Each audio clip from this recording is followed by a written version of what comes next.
The air hung heavy. It was thick with dread, anticipation, and the stench of fear. Dust devils danced across the plain of Plataea, whipped up by a nervous wind.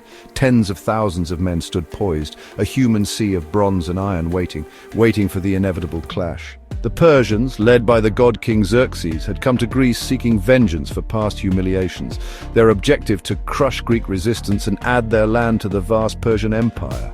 The first Persian invasion had tasted of bitter defeat at Marathon, but the Persian Empire was a colossal beast, slow to anger, but relentless in its wrath. They returned, led this time by Mardonius, a general hungry to avenge their loss and fulfill his king's ambition.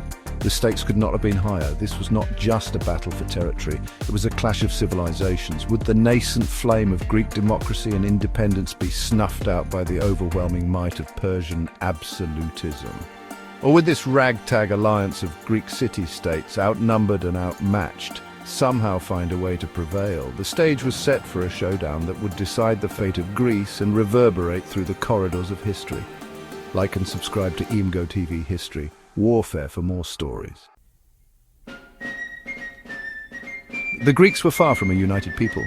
A tapestry of independent city-states, often at odds with each other, bound by a shared language and a pantheon of gods.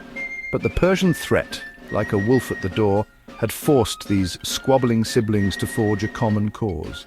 Spartans, known for their martial prowess and iron discipline, stood shoulder to shoulder with their Athenian rivals, masters of the sea and champions of democracy.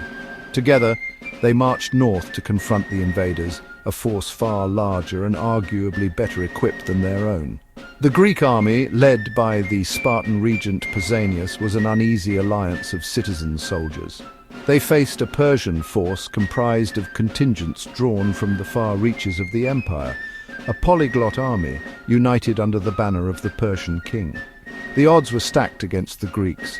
Their hope lay in the terrain, the strength of their bronze armor and the phalanx formation, a seemingly impenetrable wall of shields and spears, but most of all, their hope lay in the desperation of their cause, for they knew that defeat meant not just the loss of their freedom, but the utter destruction of their way of life. The Persian army was a sight to behold, a vast multi-ethnic force drawn from every corner of the empire. Immortals, their names striking fear into the hearts of their enemies, stood ready to enforce the will of their king. Egyptians, Medes and Babylonians, men who had never set foot in Greece, now found themselves fighting for a cause they barely understood. Their Persian masters fought with a different kind of ferocity. Theirs was a warrior culture, honed over centuries of conquest. They were masters of archery, their arrows raining death from afar. Their cavalry, swift and deadly, could outmaneuver any foe. The Greek hoplites, by comparison, were heavily armed and less mobile. Their strength lay in their discipline and their unwavering formation. The phalanx was more than just a military tactic, it was a symbol of Greek unity, each man relying on the one to his left and right. Their shields overlapped, forming a wall of bronze, their spears bristling like a porcupine, daring the enemy to attack. Plataea's bloody calculus, strategy and sacrifice. The battle began not with a roar, but with a tense, almost unbearable silence.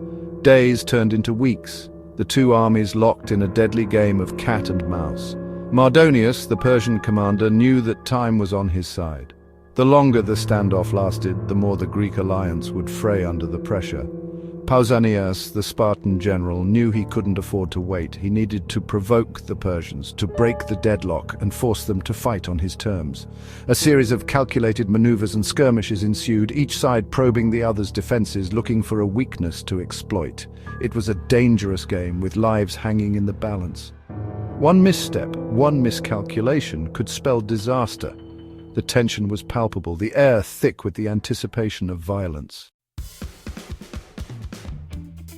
Echoes of victory, the legacy of Plataea. History remembers Plataea as a decisive Greek victory. The Persian invasion, blunted at Marathon, was finally broken on the plains of Plataea. The Persian Empire, vast and seemingly invincible, had been humbled by a coalition of Greek city-states.